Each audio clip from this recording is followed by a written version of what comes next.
Agar mulk, ya'ni uy-joy pensioneri nomida bo'ladigan bo'lsa, yer solig'i to'liq to'lanadi.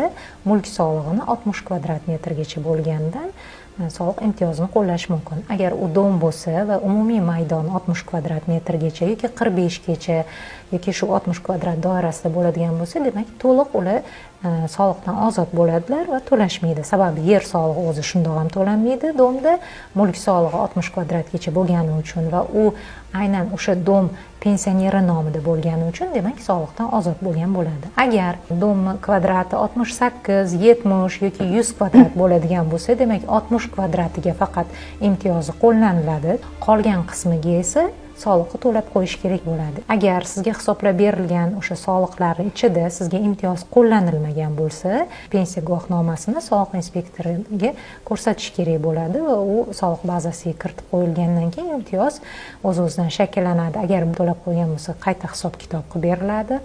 Agar yil o'rtasida pensiyaga chiqqan bo'lsa, mana bo'ladi-yu, noyabr oyida pensiya rasmiylashtirilgan bo'lishi mumkin yoki dekabr oyida.